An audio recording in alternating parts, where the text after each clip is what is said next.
ওরে বন্ধু, হযরতে আবু বকর বলে, আমি বদর, উহুদ, খন্দক দেখেছি, লড়াই দেখেছি, কত সাহাবী মারা গেছে, কত দুঃখের স্মৃতি আছে, কিন্তু আল্লাহর নবীকে পাশের রুমে রেখে নবীর জায়গায় দাঁড়ায়া ইমামতি করা, এর চেয়ে বড় কষ্ট আমার জীবনে আর আসে নাই। হযরতে আবু বকর নামাজে দাঁড়ায় গেছে। ও বন্ধু, নামাজ তখন চলছে, আল্লাহর নবীর হুশ ফিরে আসছে। ওইটা ছিল এশার নামাজ। আল্লাহর নবীর হুশ আসতেই ডাক দিয়ে, আয়েশা রে, এখন কোন নামাজের ওয়াক্ত চলতেছে? সুবহানাল্লাহ। আম্মা জান আয়েশা বলে, আমি চিন্তিত পেরেশান হয়ে গেলাম, আমি কি বলবো? আব্বুরে অনুমতি দিয়েছি নামাজে, আর রাসূল জায়গায় গেছে। ইয়া রাসূলুল্লাহ, এখন এশার নামাজের রক্ত চলতেছে, সাহাবীরা মসজিদে আসতেনি? কয় হ্যাঁ আসছে, আপনার অপেক্ষা করে আমার বাবার ইমামতিতে সবাই নামাজে দাঁড়ায়া গেছে। আল্লাহর নবী কয়, আয়েশা নামাজ কি চলতেছে? কয় হ্যাঁ। কয়, ওই মসজিদের দিকের পর্দাটা সরাইয়া দাও, আমার মাথাটা একটু উঁচু করে ধরো। আম্মা জান আয়েশা বলেন, আমি মাথাটা উঁচু করে ধরে পর্দাটা সরাইয়া দিলাম। আমি তাকায় দেখি, নামাজের কাতারের দৃশ্য দেখে আল্লাহর নবী কাঁদতেছি। ইয়া রাসূলুল্লাহ, আপনাকে রাইখা দিয়া সাহাবীরা নামাজে দাঁড়ায় গেছে, এই জন্য আপনি কান্দেন? আল্লাহর নবী কয়, আয়েশা রে, আমি নামাজের দৃশ্য দেখে কাঁদতেছি। এই নামাজ প্রতিষ্ঠা করতে গিয়া উহুদের ময়দানে আমার ৭২ জন সঙ্গী শহীদ হয়ে গেছে। এই নামাজ প্রতিষ্ঠা করতে গিয়ে আয়েশা, জানো না, আমার সবচেয়ে আপন আমার ছোট চাচা সাইয়্যিদুশ শুহাদা হযরতে হামজাকে বেঈমানরা উহুদের ময়দানে কেটে টুকরো টুকরো করে ফেলছে।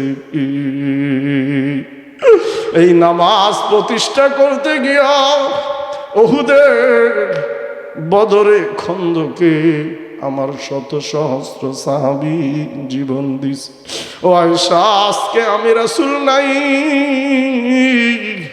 আমার অনুপস্থিতিতে আমি যেই দৃশ্য দেখেছি, আমি রাসূলের কলিজাটা ঠান্ডা হয়ে গেছি। আমি কষ্টে কান্দি না, আমি আনন্দে কাঁদতেছি। ও আয়েশা, আর জীবনে আমি কথা বলতে নাও পারি, আমার উম্মতকে জানায়া দিও, কানা আখিরু কালামি রাসূলিল্লাহ। এটা বুখারীর হাদিস। আম্মা জান আয়েশা বলেন, এ দুনিয়ার মানুষ শুনা নাও, কানা আখিরু কালামি রাসূলিল্লাহ আসসালাহ আসসালাহ ওয়া মা মালাকাত আইমানুকুম। আম্মা জান আয়েশা বলে, শোনো দুনিয়ার মানুষ, তোমাদের নবী জীবনের শেষ কথা আমার কাছে বলে গেছে, আমার উম্মত যেন নামাজ পড়ে, আর তাদের অধীনস্থ যারা আছে গরিব মানুষ, তাদের সাথে যেন ভালো আচরণ করে। চাকরিটাও হয়ে গেছে, দেখে পদ পজিশন ভালো না। এরপরে চিন্তা, পদ পজিশন তো আমার পাওয়া লাগবে, তাহলে একদম 5 থেকে নিয়ে চাকরিতে যাওয়া পর্যন্ত যেই কয়টা স্টেপকে সে মনে করেছিল সফল, 2 মাস 4 মাস 1 বছর পর তার ধারণা চেঞ্জ হয়ে গেছে। সে ভাবছে আমি সফল হইতে পারি নাই। কথা বলেন ঠিক কিনা? এলাকায় নতুন আসছে, ছোট্ট একটা দোকান। ভাবছে আরে আমি ফুটপাতে ব্যবসা করি, যদি আমার একটা দোকান হইয়া যাইতো। 2 বছর পরে দোকান হয়ে গেছে, দেখে তার পাশের দোকানদার তার চেয়ে আরো বড়। সে তখন ভাবে না, এই দোকানটাও আমার সফল কাম হয় নাই। এইভাবে এলাকার বাজারের সবচেয়ে বড় দোকানদার হওয়ার পর ওর অন্তরের ভিতরে টেনশন ঢুকে গেছে, আমার তো একটা দোকান, এই বাজারের সভাপতি সেক্রেটারি আছে, তার আরো 5টা দোকান। কথা বলেন না কেন? ওরে বন্ধু, আমি এই 2টা উদাহরণ দিয়ে একটা জিনিস আপনাকে বুঝাইতে চাইলাম। দুনিয়ার যত জায়গাকে তুমি সফলতা ভাবছিলা, একটা জায়গাও শেষ পর্যন্ত সফল না। কথা বলেন ঠিক কিনা? আল্লাহ পাক রব্বুল আলামিন কোরআনে কারিমার মধ্যে কয়, শোন, তাহলে সফলকে, কৃতকার্যকে কে দুনিয়া এবং আখিরাতে পাস। দুনিয়ার যশ তুই মেম্বার ছিলি, তোর চিন্তা চেয়ারম্যান হবি। এখন 12টা চেয়ারম্যান মিলে কারাকারি লাগিয়েছে, আমাকে এমপি হইতে হবে। কথা বলেন না কেন? এমপি সাহেব কয় 300 এমপি, আমি যদি মন্ত্রী না হইতে পারি খুশি না। এক কথা, দুনিয়ার যত সেক্টরকে তুমি মনে করেছিলা সফলতা, মনে করেছিলা কৃতকার্য, একটা পর্যায়ে তোমার নিজেরই বুঝে আসছি আমি নিজ জায়গায় সফল না। আল্লাহ বলে, শোন, তাহলে সফলকে এই দুনিয়ার কোনো যশ খ্যাতি পাওয়ার, টাকা পয়সা ধন সম্পদ ক্ষমতা, এই একটা জিনিসও তোরে সফলতা দিতে পারবে না। হুজুর, তাইলে সফলকে? আল্লাহ কয়, শোন, ফামান যুহজিহা আনিন নার ওয়া উদখিলাল জান্নাহ ফাকাদ ফাজ। আল্লাহ বলে, শোন, আজকে জেনে নে, 5তলা বাড়িওয়ালা সফল না, ওই ছেলে আর ওই মেয়ে সফল, ওই নারী আর ওই পুরুষ সফল। আল্লাহ যাকে জাহান্নাম থেকে বের করে জান্নাতে রাস্তায় দিয়া দিছে। আল্লাহু আকবার। এইটা কে ছাড়ছে? এটা দূরে নেন, দূর থেকে কাছে আনলে মাহফিলের পরিবেশটা নষ্ট হবে বাবা। তাহলে গভীর মনোযোগ। আল্লাহ বলছেন সফলকে বলেন, ফামান যুহজিহা আনিন নার ওয়া উদখিলাল জান্নাতা ফাকাদ ফাজ। আল্লাহ বলে, বান্দা, ওই লোকটাই হলো সফল। আল্লাহ যাকে জাহান্নামের খাতা থেকে নামটা কেটে দিছে, আল্লাহ যাকে জাহান্নাম থেকে বের করে দিছে, ওয়া উদখিলাল জান্নাহ, জান্নাতের মধ্যে আল্লাহ যারে ঢুকায় দিছে, আল্লাহ বলে লিখিত নে, ওই লোক সফল কাম হয়ে গেছে। সুবহানাল্লাহ। ওরে বন্ধু, গভীর মনোযোগ, আরো একটু সফলতার দিকে আমরা যাই। বলে সাহাবীরা, আল্লাহ যখন আমাকে মেরাজে নিয়ে গেল, আমি আল্লাহর কাছে আবদার করলাম, মালিক, আমি যেহেতু আপনার কাছে আসছি, আমি একটু জান্নাত আর জাহান্নাম দেখে যাইতে চাই। আল্লাহ পাক রব্বুল আলামিন কয়, রাসূল ইত্তালি, তাহলে আপনি কাজ করেন, জান্নাতের মধ্যে ঢোকার প্রয়োজন নাই, আপনি একটু উকি দিয়া জান্নাতটা দেখেন। সুবহানাল্লাহ। ও মালিক, আমি একটু জাহান্নামটাও দেখতে চাই। আল্লাহ বলে ইত্তলি, আপনি উকি দেন।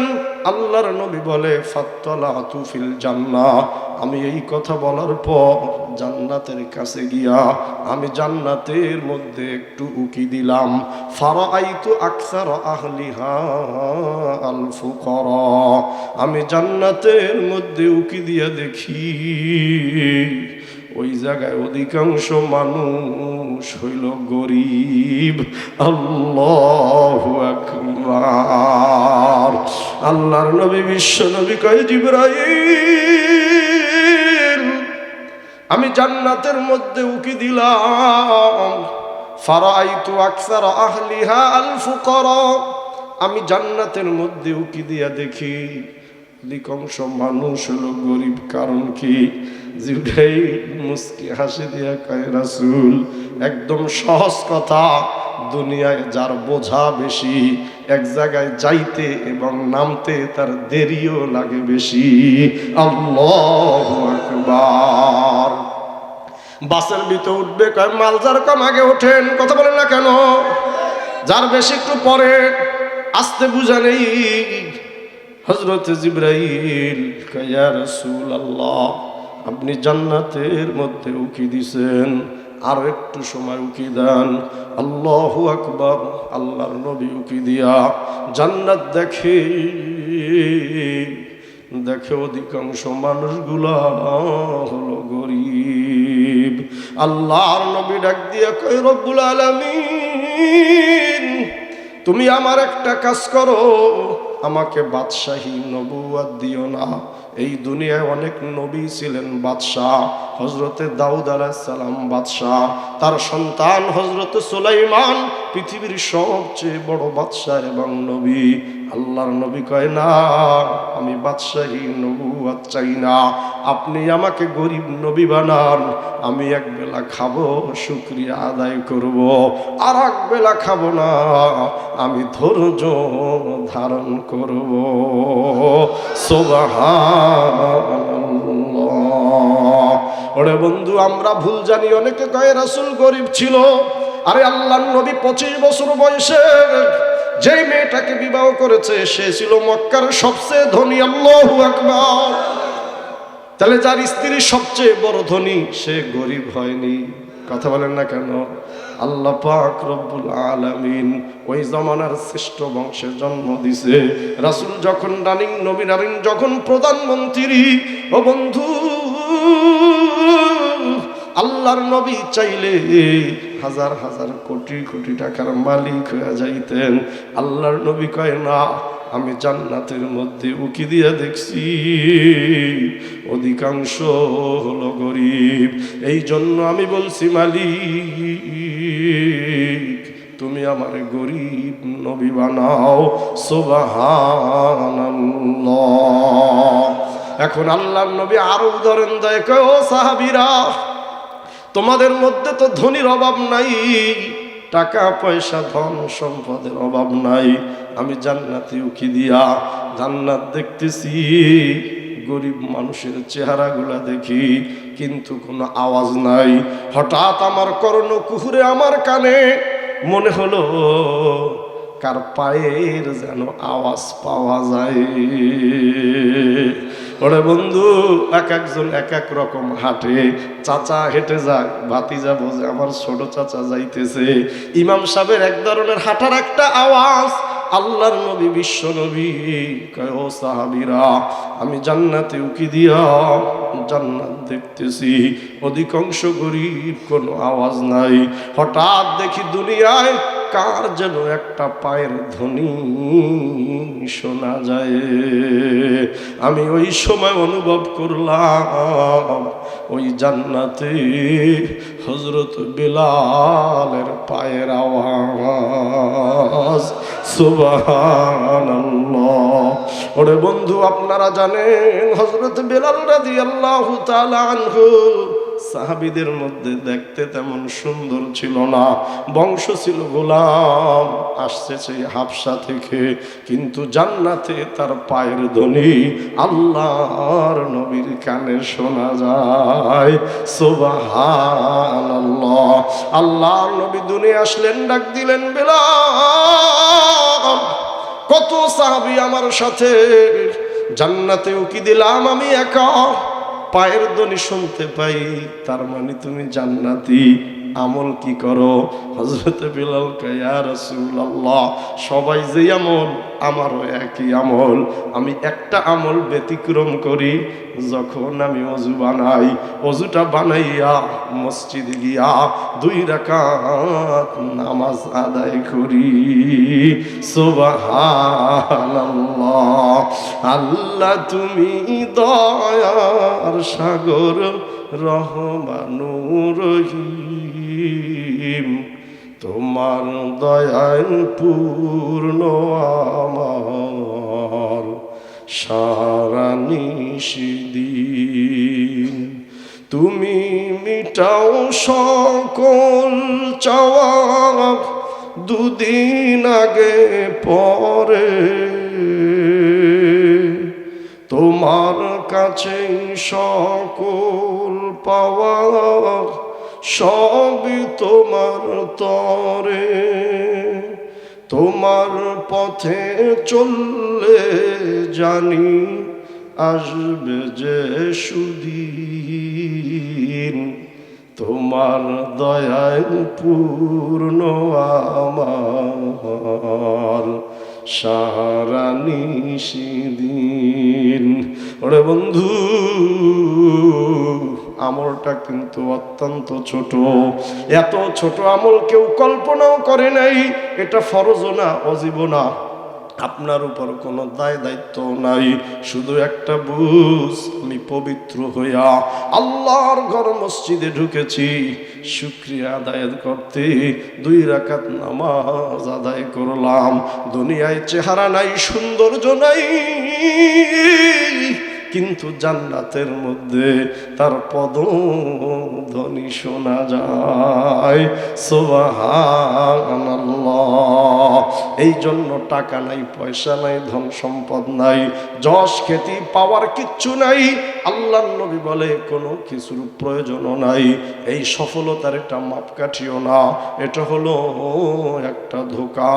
আল্লাহ পাক রব্বুল আলামিন কোরআনে কারিমার মধ্যে বলছেন, আল মালু ওয়াল বানুনা জিনাতুল হায়াতিদ দুনিয়া। এই যে ধন সম্পদ আর টাকা পয়সা, সন্তান সন্ততির এই যে পাওয়া, এটা হলো দুনিয়ার একটা শোভা আর সৌন্দর্য, আখিরাতের সাথে এর কোনো সম্পর্ক নাই। আমি রাসূল জান্নাতে উকি দিয়া সাধারণ মানুষগুলোকে দেখে আসছি। সুবহানাল্লাহ। যদি সফলতা চাও, দেখো ওই সফল তুমি হইতে পারো কিনা। সুবহানাল্লাহ। আল্লাহর নবীকে আমি খুশি হয়ে গেলাম। জিবরাইল, উরিদু আন আত্তালি আন-নার, আমি জাহান্নামে একটু উকি দিতে চাই। হযরত জিবরাইলকে সাথে নিয়া আল্লাহ নবী, বিশ্ব নবী বলে আমি আগায় গেলাম। ফাতুম্মা তালাতু ফিন্নার, আমি জাহান্নামের মধ্যে উকি দিলাম। ফারাআইতু আকসার আহলিহা আন-নিসা, আমি জাহান্নামের মধ্যে উকি দিয়া দেখি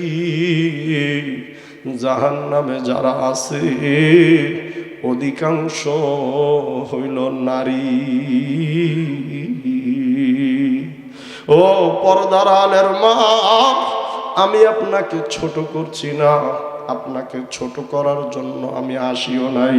আল্লাহ নবী, বিশ্ব নবী বলে আমি উকি দিলাম, আমি তাকে দেখি জাহান্নামে যত মানুষ অধিকাংশ হইল নারী।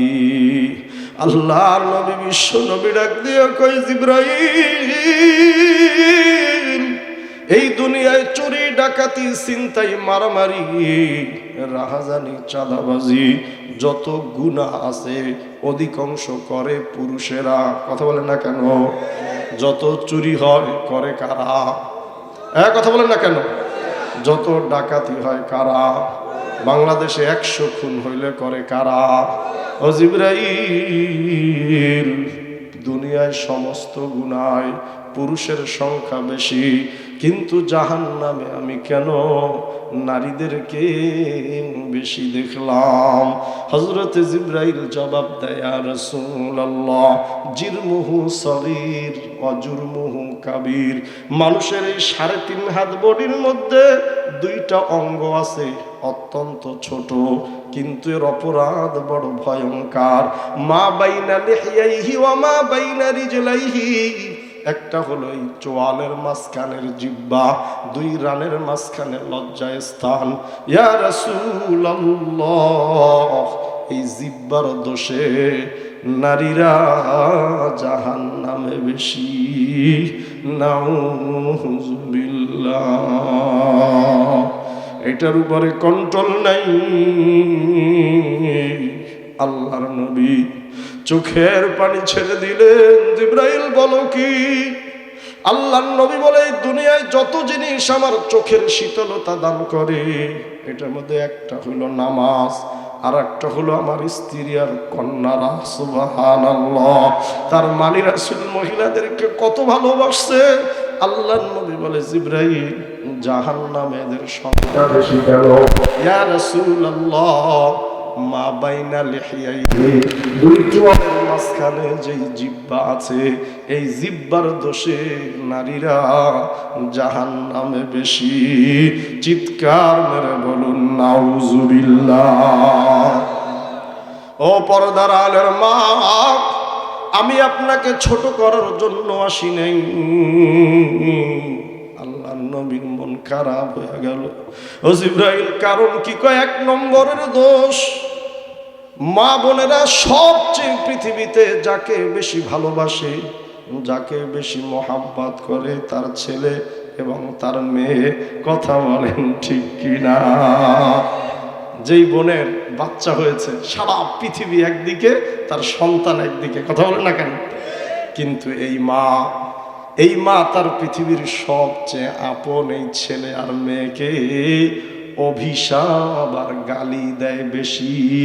কথা বলেন ঠিক কিনা? গ্রাম্য ভাষায় সন্তান একটু অপরাধ করছে, ছোট্ট মানুষ, এই কথা শোনে না। এখানে একজন নাই, মা বলছে, তোরে ঝোলায় না, এত মানুষ মরে, তুই মরস না কেন? কথা বলেন না কেন? এই গাড়ির তলে পরে মরে, তুই মরস না কেন? নাউযুবিল্লাহ। তোরে মরলে তোরে মিলাদ পড়ায় আমি খুশি হয়ে যাইতাম, আছে না নাই? ও মা, আল্লাহ নবী, বিশ্ব নবী বলে, না, তুমি যখন এই অভিশাপ দিলা, হুজুর, এই অভিশাপ আমি রাগের মাথায় এমনিতেই দিছি। আল্লাহর নবী কয়, না, এই যে রাগের মাথায় সন্তানরে অভিশাপ আর গালি দিলা, মাঝে মাঝে অভিশাপ আসমান পর্যন্ত পৌঁছায়া যায়। নাউযুবিল্লাহ। তোমার ওই বড় দোয়াই 3 দিন পরে ওই সন্তান অ্যাক্সিডেন্ট হয়ে যায়। ও পর্দার আলের মা, অন্তরের কান লাগান। আল্লাহর নবী, বিশ্ব নবী বলে, এই দোষে নারীরা দোষী। 2 নম্বর, ইয়া রাসূলুল্লাহ, এই পৃথিবীতে সবচেয়ে মিষ্টি সুরে আর নরম ভাষায় যার সাথে নারী কথা বলবে তার স্বামী, ওই স্বামীর সাথে ওই নারী সবচেয়ে উচ্চ কণ্ঠে আর তর্কে জড়ায় বেশি। কথা বলেন ঠিক কিনা? আশেপাশের সবাইকার ভাবি সব খুব ভালো লোক। কথা বলেন না কেন? স্বামীকার বেটা, সংসার করি আমি বুঝি। কথা বলেন না কেন? আল্লাহর নবী, বিশ্ব নবী কয়, না, সবচেয়ে মিষ্টি সুরে কোমল ভাষায় একমাত্র কথা বলবা স্বামীর সাথে। দুঃখ লাগে, কষ্ট হয়, আমার মা, আমার বোন সবচেয়ে বেশি কর্কশ ভাষায় আর শক্তভাবে কথা বলে স্বামীর সাথে। আল্লাহর নবী বলেন আমি নিজ চোখে দেখে আসছি ওই স্বামীর সাথে তর্ক করে হাসি না দিয়া তাকে মন বেজার করে ঘর থেকে যেই নারী বের করে দিল, আমি রাসূল দেখে আসছি ওই নারীর জিহ্বার ভিতরে বড়শি লাগাইয়া আল্লাহ জাহান্নামে তাকে রেখে আসছে। নাউযুবিল্লাহ। ওরে বন্ধু, ও পর্দার আলের মা, আল্লাহর নবী বিশ্ব নবী কয় না, সাবধান, আমি রাসূল জাহান্নামের মধ্যে উকি দিয়ে আপনাদেরকে বেশি দেখছি। এই জন্য আজকে থেকে জিহ্বার কন্ট্রোল লাগবে কি লাগবে না? ওরে বন্ধু, এখন আল্লাহ পাক রব্বুল আলামিন বলে শোন, এই দুনিয়ায় যত সফলতা দেখছো এটা কোনো সফলতা না। নারীর এখন 10 ভরি স্বর্ণ আছে, স্বামী বড়লোক, বাবা বড়লোক, ঢাকায় জায়গা আছে, বাড়ি আছে। আল্লাহর নবী কয় না, এটা সফলতার আলামত না। আল্লাহ বলেন সফল হলো সে যারে আল্লাহ জান্নাতের সার্টিফিকেট দিছে, জাহান্নাম থেকে নাম কেটে দিছে। সুবহানাল্লাহ। আপনাদের কষ্ট হচ্ছে? এই আরেকটু একটু কমান, তাহলে কথাটা আরো ক্লিয়ার শোনা যাবে। এই কথা বোঝা যাচ্ছে?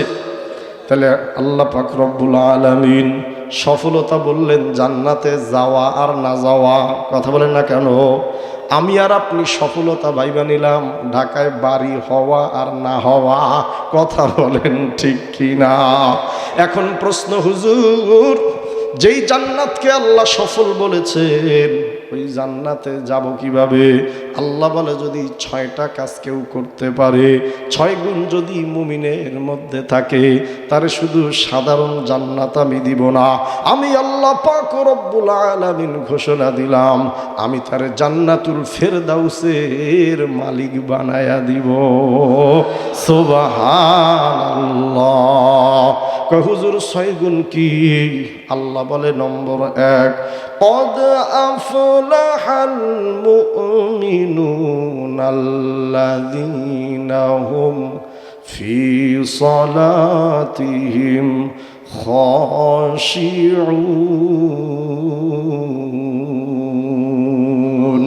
আল্লাহ বলে ওই মুমিন সফল, আর ওই মুমিনের জন্য আমি জান্নাতুল ফেরদাউস রেখেছি। যেই মুমিন নামাজে বিনয়ী হইয়া আল্লাহর সামনে দাঁড়ায়। সুবহানাল্লাহ। আরবি শব্দ খুদুউন অর্থ হলো অঙ্গ আর প্রত্যঙ্গ দ্বারা একদম জড়সড় হইয়া আল্লাহর সামনে দাঁড়ানো। আর খুশুউন মানে হলো একদম হৃদয়ের গভীর থেকে মন, ধ্যান আর জ্ঞানকে নামাজের মধ্যে আল্লাহর কাছে ফিরানো। আরে দুনিয়ার একজন নেতার সামনে যখন মানুষ দাঁড়ায় একটা আসনের আশায়, একটু কিছু টাকার আশায়, দেখবেন একদম জড়সড় হইয়া দাঁড়ায়, পারলে আবার তার কদমে গিয়া হাত দেয়।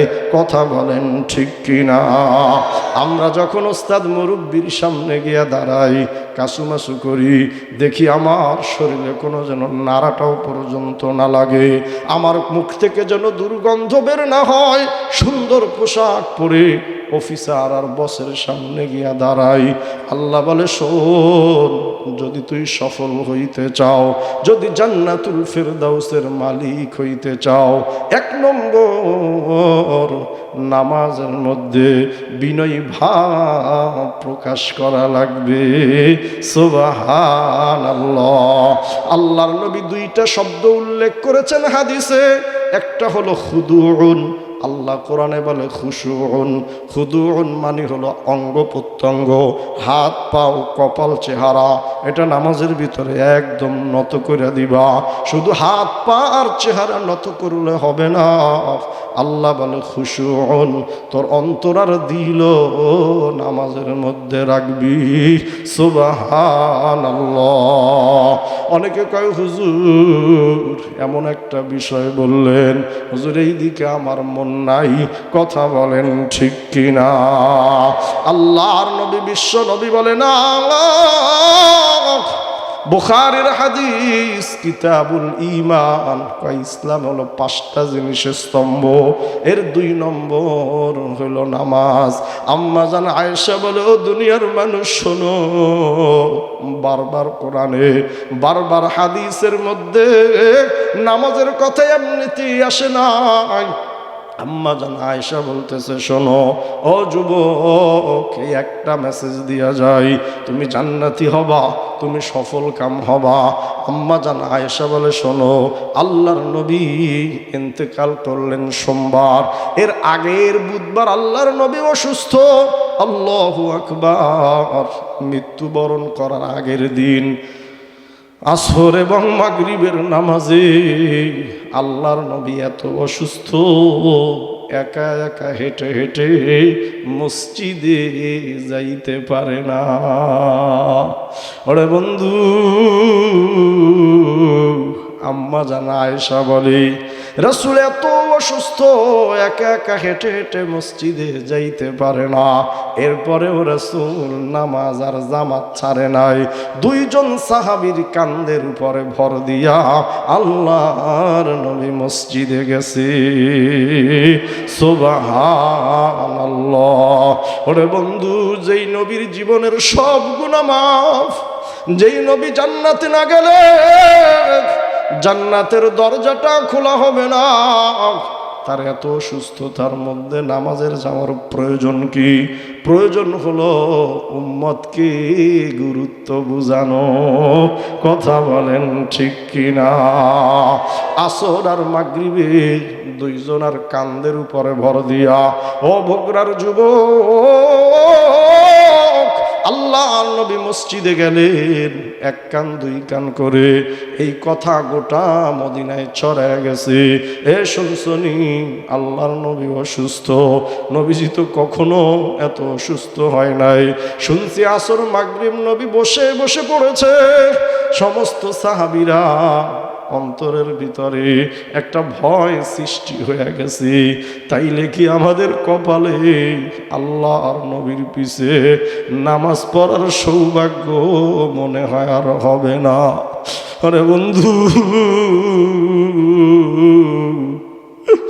যেই নবীর পিছে একটা সেজদা দিলে সেজদা কবুল, যেই নবীর পিছে একটা রুকু দিলে রুকু কবুল, 1 কান 2 কান করে গোটা মদিনায় ছড়ায় গেছে।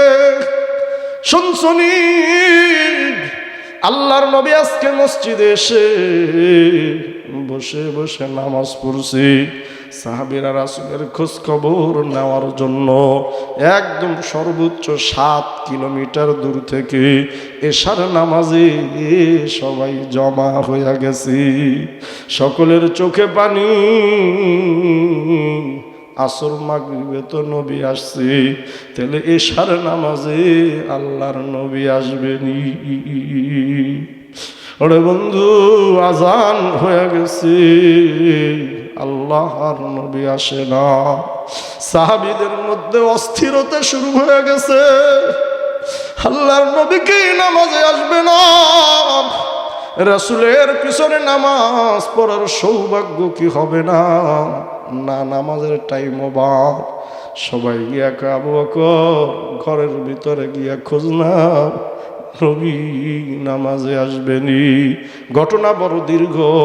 আবু বকর ঘরে গেছে, আল্লাহর নবীর প্রিয়তম স্ত্রী আম্মা জান হযরতে আয়েশা সিদ্দিকা রাদিয়াল্লাহু তাআলা আনহা কয়, আব্বু, রাসূলের একবার হুশ আসে, আর একবার রাসূল বেহুশ হইয়া যায়। আপনি আর দেরি কইরেন না, সাহাবীদেরকে নিয়া নামাজে দাঁড়াইয়া যান।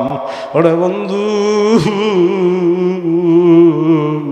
হযরতে আবু বকর বলে, আমি বদর, উহুদ, খন্দক দেখেছি, লড়াই দেখেছি, কত সাহাবী মারা গেছে, কত দুঃখের স্মৃতি আছে, কিন্তু আল্লাহর নবীকে পাশের রুমে রেখে নবীর জায়গায় দাঁড়াইয়া ইমামতি করা, এর চেয়ে বড় কষ্ট আমার জীবনে আর আসে নাই।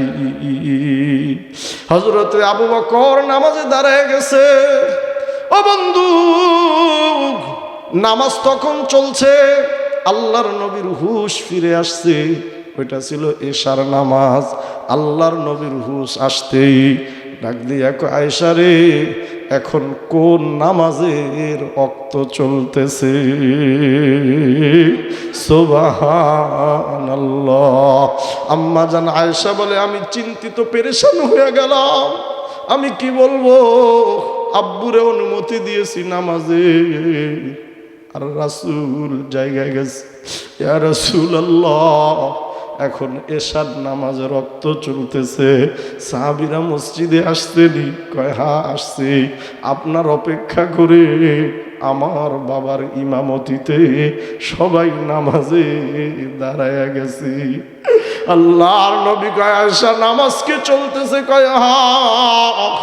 কয় ওই মসজিদের দিকের পর্দাটা সরাইয়া দাও, আমার মাথাটা একটু উঁচু করে ধরো। আম্মা জান আয়েশা বলেন, আমি মাথাটা উঁচু করে ধরে পর্দাটা সরাইয়া দিলাম।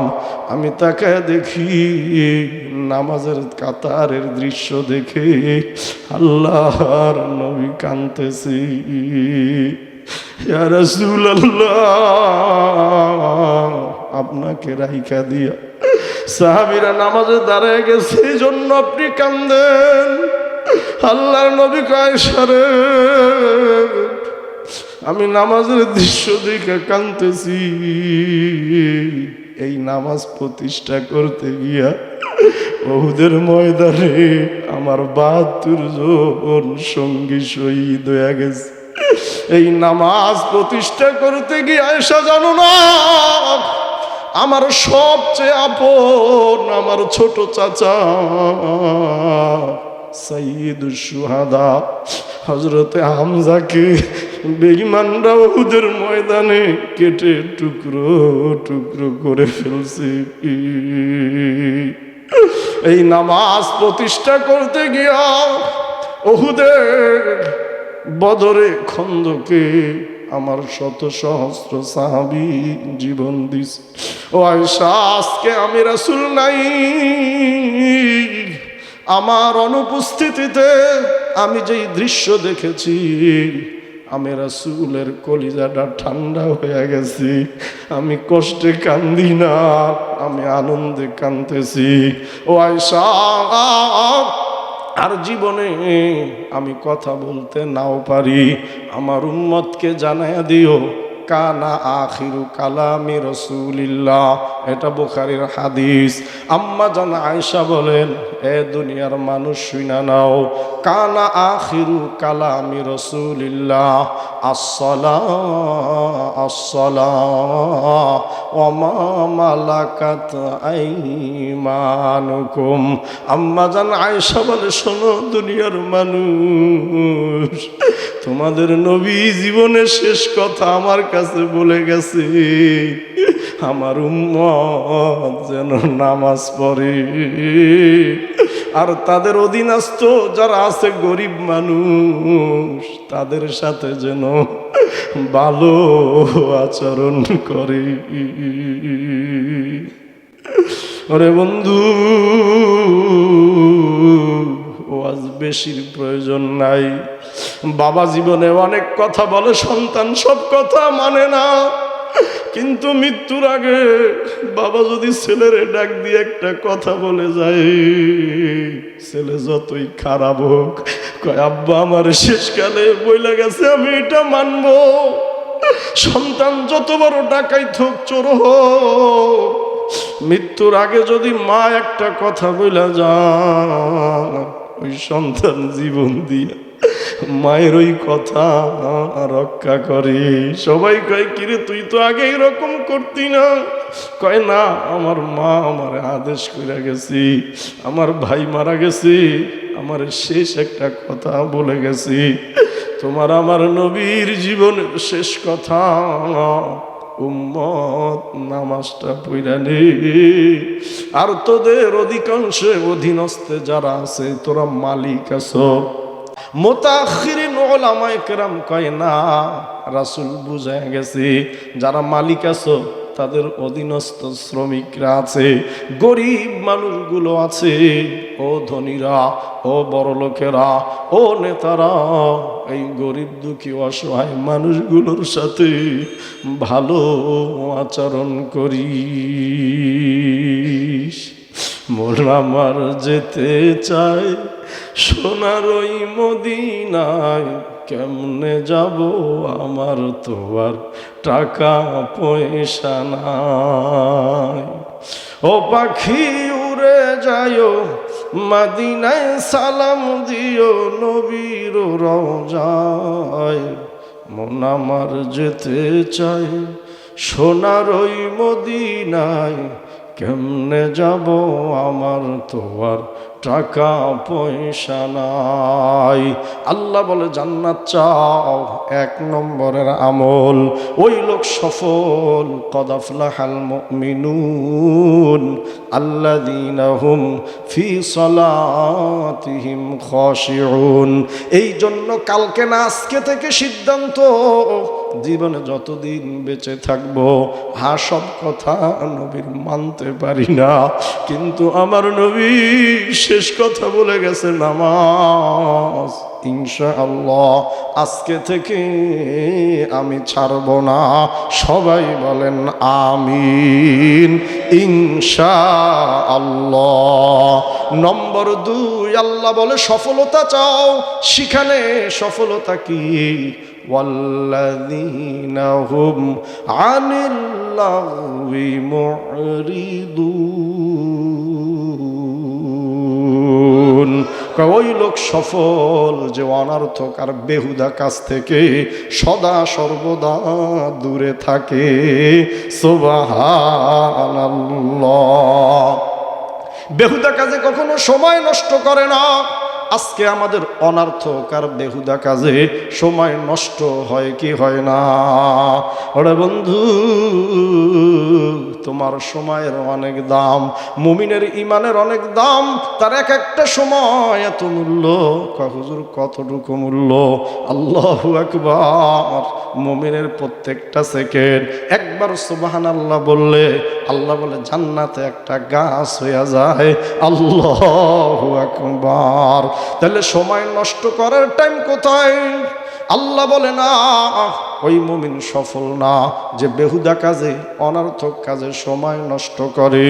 ও পর্দার আলের মা, ও ধনীরা, ও বাড়িওয়ালারা, কোনো কাজ আপনার নাই, আল্লাহ আপনাকে কাজ থেকে এখন ফারেক করে দিছে।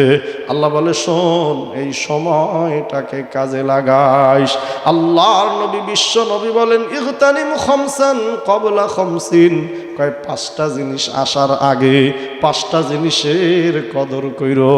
এর ভিতরে একটা হলো অফারাগাকা ক্বাবলা শুগলিক। ব্যস্ত হয়ে যাওয়ার আগে অবসর যেই সময় আছে ওই অবসর সময় কাজে লাগাও। সুবহানাল্লাহ। অবসর সময় কাজে লাগাই। আমাদের অবসর সময় এখন যত গুনাহ আছে সে আসবাবের মধ্যে চলে যায়। কথা বলেন ঠিক কিনা? আমাদের যত অবসর সময় কাজের বাহিরে চলে আসছে গজবের মোবাইল। কথা বলেন না কেন? অবসর সময় গাড়ি নাই, বাড়ি নাই, রাস্তাঘাট আর কোনো জায়গা নাই, এই মোবাইলে সময় নষ্ট। মা বোনরা আজকে আধুনিকতার সুযোগে অনেক কাজ থেকে তারা এখন ফারেক। কথা বলেন ঠিক কিনা? 20 বছর আগে মহিলারা ধান বেনে এরপরে ভাত খাওয়া লাগছে। কথা বলেন না কেন? পানি আনতে আর এক জায়গায় যাওয়া লাগছে। ভুল বলছি? হ্যাঁ, এখন সব কিছু কোন জায়গায়? সব কিছু কোন জায়গায়? ঘরে। রান্না করতে হলে চুলায় ফু দিতে দিতে 2 ঘন্টা। এখন শুধু গ্যাস জ্বালাই দেয়, গ্যাসও নাই, অটো দিয়ে দেয়, একা একা রাইস কুকারে কি হয়ে যায়। সুবহানাল্লাহ বলেন। অবসর সময় আল্লাহ দিছে ফাজলামি করার জন্য, গুনাহ করার জন্য না। না না, আল্লাহর নবী বসা, হযরতে ফাতেমা আসছে, আয়সা দেখে রাসূলের পাশে লোক। ফাতেমা লজ্জায় চলে গেছে 2 দিন। 3য় দিন সবাইরে সরায় দিয়া ডাক দিছে, মা আসো, 2 দিন আসছিলা, কিছু বলবা বলে, কি জন্য আসছো বলো। অন্তরের কান লাগান, বিবিরে গিয়া শুনাইয়া দিবেন। মা বোনেরা এসছে, নোট করে নিয়ে যাবে। আব্বু শুনছি আপনার কাছে কিছু দাসী আসছে, দাসী। আমি সংসারের সমস্ত কাজগুলো একা করি, জান্নাতি মহিলাদের সরদার কয় সমস্ত কাজগুলো আমি একা করি। শুনছি আপনার কাছে দাসী আসছে, আপনি আমার একটা দাসী দেন, সে আমার কাজগুলা করে দিবে। আল্লাহর নবী বলে, তাহলে অবসর সময় তুমি করবা কি? সুবহানাল্লাহ, জান্নাতি মহিলাদের সরদার, জান্নাতি উচ্চারণ। কয় আব্বু ওই অবসর সময় আমি আল্লাহর ইবাদত করব। আল্লাহর নবী কয়, ফাতেমা দাসীর প্রয়োজন নাই, অবসর সময় বের করে আলাদা ইবাদতের প্রয়োজন নাই, সংসারের কাজগুলা নিজেরটা নিজে করো, আর এই কাজের ফাঁকে ফাঁকে সুবহানাল্লাহ, আলহামদুলিল্লাহ, আল্লাহু আকবার। ফাতেমা এই একটা জিকির তোমারে শিখিয়ে দিলাম, ওই কাজের ফাঁকে ফাঁকে হাতে কাজ চলবে, পায়ে কাজ চলবে, জবানে শুধু দৈনিক সর্বনিম্ন 100টা বার এই জিকির যদি ফাতেমা করতে পারো, তামাম পৃথিবী আল্লাহর রাস্তায় দান করলে যেই সওয়াব, ওই সওয়াব আল্লাহ তোমারে দিয়া দিবে। অবসরের প্রয়োজন নাই। এমনও মা, এমনও বোন আছে আজকে নতুন শুনছে, কথা বলেন না কেন? এমনও স্বামী আছে, এমনও বড় ভাই আছে, স্ত্রীর জন্য, বোনের জন্য, মায়ের জন্য বড় এলইডি টিভি 3 লাখ টাকা দিয়ে আনছে, আছে না নাই? এই বছরও 20,000 টাকার শাড়ি দিছে। এই কপাল পোড়ায় এই বিবির এই 20 বছর বয়সে একটা ছোট আমলের বই দিতে পারে নাই। কথা বলেন ঠিক কিনা? তাহলে দোয়াটা কি বলছি? সুবহানাল্লাহ বলেন, আলহামদুলিল্লাহ, আল্লাহু আকবার। সুবহানাল্লাহ 33, আলহামদুলিল্লাহ 33, আল্লাহু আকবার 34। ও ফাতেমা যাও যাও, কাজের মহিলার প্রয়োজন নাই, কাজের ফাঁকে ফাঁকে এই দোয়াটা একটু পড়ো। সারাটা দিন যে ইবাদত করবা আল্লাহ ওই সওয়াব, এই মাত্র 100 বার পড়তে সময় লাগে 1-1.5 মিনিট, আল্লাহ তোমার আমল নামায় দিয়া দিবে। এই জন্য এই দোয়াটার নামই রেখে দিছে দোয়ায়ে ফাতিমি। সুবহানাল্লাহ, ওয়াল্লাযীনা হুম আনিল লাগবি মুরিদুন। ওই মুমিন সফল যে অনর্থক আর বেহুদা কাজ থেকে সবসময় নিজেকে দূরে রাখে। সুবহানাল্লাহ। আমরা হয়ে গেছি একদম উল্টা, কথা বলেন না কেন? আমার এলাকায় এক জায়গায় ভালো চা পাওয়া যায়, তো একদিন রাত্র 11:30 থেকে 12টার মধ্যে আমার এক মুসল্লিকে, হুজুর চলেন ওই রাজার দোকানে, খুব ভালো একটা চা পাওয়া যায়, আপনাদের খাওয়াবো। তো সচরাচর যাই না, গেছি, যাই দিয়ে কোনো লোকজন নাই। যখন দোকানে ঢুকছি, রাজা মেয়ে বিশাল ডেক্সি নিয়ে বসা, আয় হায় তাকাই দেই দোকানের মধ্যে 4-5 জন মুরব্বী বস্তার উপরে শুইয়া মনে হয় মরিয়া রয়েছে। তা আমি যেই উকি দিছি, টিভি তো চলে। রাজা মেয়েকে, হুজুর উকি দিয়ে কথা কয়। আমি কই এই অবস্থা কাক? হুজুর দেখেন না, ওই যে টিভি চলে। কয়টা বাজে ওই সময়? রাত 11:30 থেকে 12টা। মুরব্বী বাসায় যাবে, এখন চায়ের দোকানে টিভি চায়, কথা বলেন না কেন? চায়ের কেতলিতে যতক্ষণ পানি আছে উনি ঘরে আসার নামগন্ধ নাই, এরকম লোক আছে না নাই? তাহলে এই যে সময় নষ্ট, যুবকদের আরও অবস্থা খারাপ। কিছুদিন আগে ডেঙ্গুতে সারা বাংলাদেশে আক্রান্ত ছিল না? কথা কয় না? তা আমার একজন মুসল্লি মুরব্বী, উনি ডেঙ্গুতে আক্রান্ত হয়ে হাসপাতালে ভর্তি হয়েছে, মহাখালী এক জায়গায়। আশ্চর্য কাহিনী। উনি আইসা আমারে কি কয় জানেন? কয়, হুজুর আমি তো ছিলাম হাসপাতালে বয়স্কদের মধ্যে, কিন্তু হিসাব করে দেখছি হাসপাতালে যত ডেঙ্গু রুগী 90% হলো পোলাপান। 90% কি? আমার একে আপনাকে মতো পোলাপান। পরে আমি কি এরকম? কাকা হুজুর আমি বুঝছি, আমরা তো মোটামুটি তাড়াতাড়ি করে ঘরে চলে যাই, পোলাপানগুলো এখন দল বান্ধা চিপা চাপায় মোবাইল টেপে। এটা ওনার বিশ্লেষণ। হুজুর দল বান্ধা পোলাপান চিপা চাপায় মোবাইল টেপে আর মশার কামড় খায়, এই ডেঙ্গুতে যতগুলো আক্রান্ত হয়েছে এর ভিতরে 90% ওনার জরিপে এই মোবাইল টিপা মশার কামড় খাইছে। নাউজুবিল্লাহ। আমি কই ভালোই তো একটা সুন্দর ওয়াজের মাধ্যম পেয়ে গেলাম। নাউজুবিল্লাহি মিন যালিক। এই সমস্যা আছে না নাই? ও যুবক, যখন কোনো কাজ না থাকে তখনই শয়তান তোমাকে খারাপ কাজের দিকে উদ্বুদ্ধ করে। কথা বলেন ঠিক কি না? না না না না না, এই সময়টাকে কাজে লাগাও। রাসূল বলে ওয়া শাবাবাকা ক্বাবলা হারামিক। শোন, 5টা জিনিস আসার আগে 5টা জিনিসের কদর করিস। অশাবাবাকা ক্বাবলা হারামিক, বার্ধক্য আসার আগে, বুড়া হয়ে যাওয়ার আগে এই যৌবন কাজে লাগাইস। সুবহানাল্লাহ। আল্লাহ বলে 3 নম্বর, ওয়াল্লাযীনা হুম লিফুরুজিহিম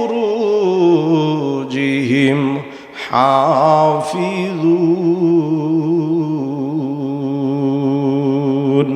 আল্লাহ বলে 3 নম্বর, লজ্জায় স্থানকে হেফাজত করবি। সুবহানাল্লাহ। এই দোষে অনেকেই দোষী। হাদিসে বলছিলাম 2 কারণে মানুষ জাহান্নামী। একটা বলেছিলাম জিহ্বা, আর একটা হলো ইজ্জত সম্মানের হেফাজত। পুরুষেরও হয় নাই, নারীরও হয় নাই। আল্লাহর নবী বিশ্ব নবী রাহমাতুল লিল আলামিন বলে, শোনো, যে 2টা জিনিসের জিম্মাদারি নিয়ে নেবে, মাইয়াদমানু লাহু বাইনা লিহিয়াইহি ওয়া বাইনা রিজলাইহি, যে জিহ্বার লজ্জা স্থানের জিম্মাদারি নিয়ে নিবে, আনা আদমানু লাহুল জান্নাহ, আমি রাসূল তার জান্নাতের জিম্মাদার হয়ে যাব। সুবহানাল্লাহ। ইল্লা আলা আজওয়াজিহিম আও মা মালাকাত আইমানুকুম ফামান ইবতাগা ওয়ারাআ যালিকা ফাউলাইকা হুমুল আদুন ওয়াল্লাযীনা হুম আলা সালাতিহিম ইউহাফিজুন। শুরুতেই বলছিলাম নামাজের কথা। আল্লাহ 5 নম্বরে কয়, শোন, এই নামাজ শুধু পড়লেই হবে না, যথা সময় পড়া লাগবে।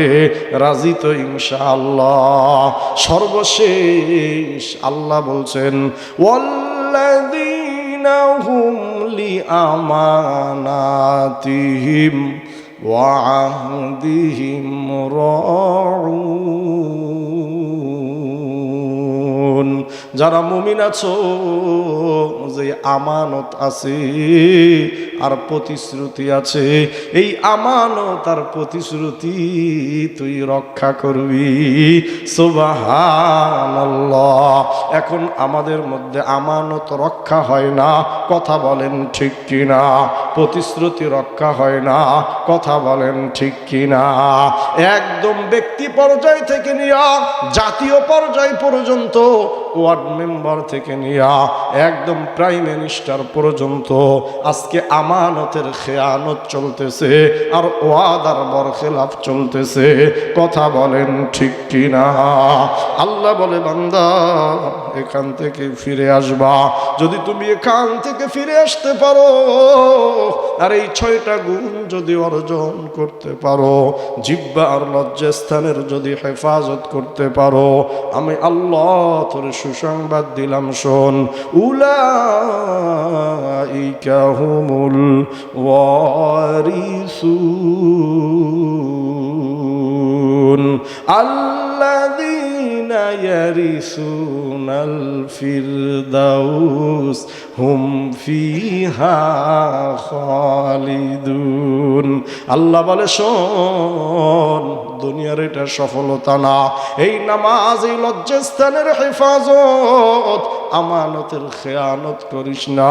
এই 6টা কাজ যদি তুই করতে পারো, আমি আল্লাহ তোরে জান্নাতুল ফেরদাউসের ওয়ারিস বানায়া দিব। সুবহানাল্লাহ। আল্লাহ বলে, এটাই হলো সফলতা। দুঃখ লাগে, কষ্ট হয়, এত সুন্দর বোঝানোর পরেও মানুষগুলো এই কথাগুলা বোঝে না।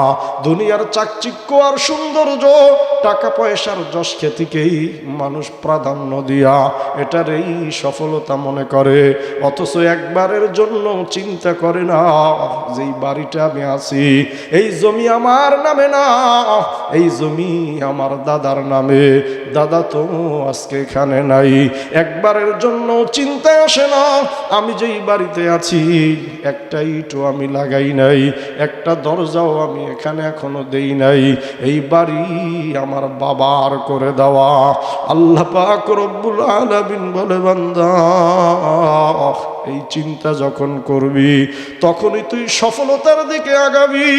আজকেই মাহফিল হয় 4 বছর, চিন্তা করা লাগবে স্টেজে যারা ছিল কই কই কই, ডানে বামে তাকে দেখলাম ওই রকম কত মুরব্বী আজকে স্টেজে নাই। এই প্যান্ডেলের দিকে তোমাকে তাকাতে হবে। সফলতা কি জেনে নাও, বাড়ি করা সফলতা না, বাড়ি তো তোমার বাবাও করেছিল, কই সে আজকে বাড়িতে নাই। স্বর্ণ তো তোমার মায়ের ছিল, চক্ষুটা বন্ধ হয়ে গেছে, যে যার মতো করে স্বর্ণ খুইলা নিয়ে গেছি। ও পর্দার আলের মা, ও মুরব্বী, ও যুবক, দুনিয়া সফল কামনা, আখেরাতটাকে যে গুছায় নিছে আর মুমিনের এই গুণগুলো যে অর্জন করেছে, আল্লাহ বলে সেই হলো সফল। কিন্তু আমাদের এইটা বুঝে আসে না, কারণ বাড়ির দিকে তাকাই দেখি বড় বিল্ডিং আছে, ক্ষমতার দিকে তাকাই দেখি পিছনে লোক আছে, পাওয়ার আছে, যশ খ্যাতি, সুনাম আর সুখ্যাতি আছে।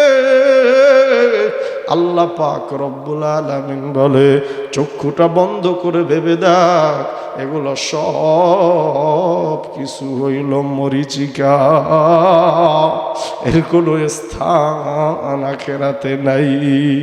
এই যে পুরান মসজিদ নামাজ পড়লাম, যুবক, শুক্রবার তুমি যাও, আগামী শুক্রবার তুমি যাবা, সামনের কাতারে তাকায় দেখবা কত মুরব্বীরা ছিল, অনেকে আজকে নাই।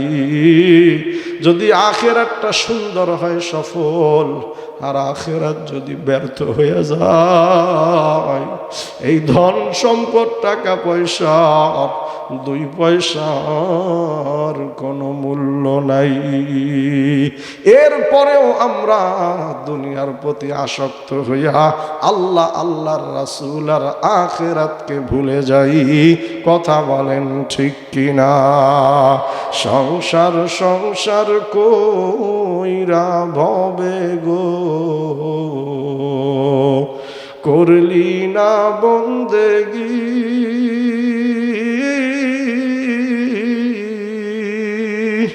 কিভাবে কাটাইবি মনরে, কবরের জিন্দেগি রে, ওরে জীবন গুনায় গুনায় গেল রে, নিঃশ্বাসের বিশ্বাস কইরা গো, বাঁধলাম বাড়ি ঘর,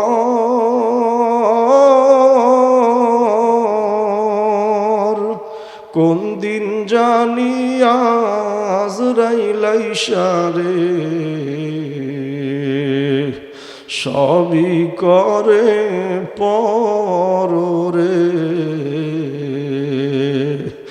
ওরে জীবন গুনায় গুনায় গেল রে, বাড়ির পাশে পুকুর পারে গো, বাঁধলাম বাঁশের ঘর,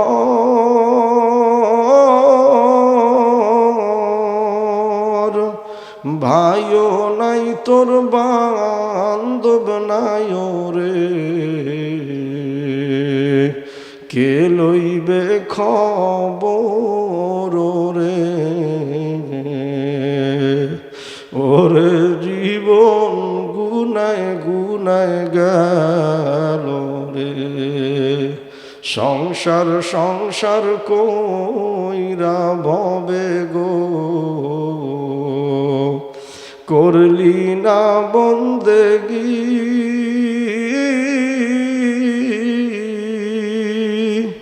কিভাবে কাটাইবি মনরে,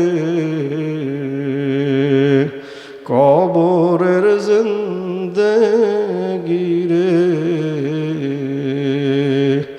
ওরে জীবন গুনায় গুনায় গেল রে।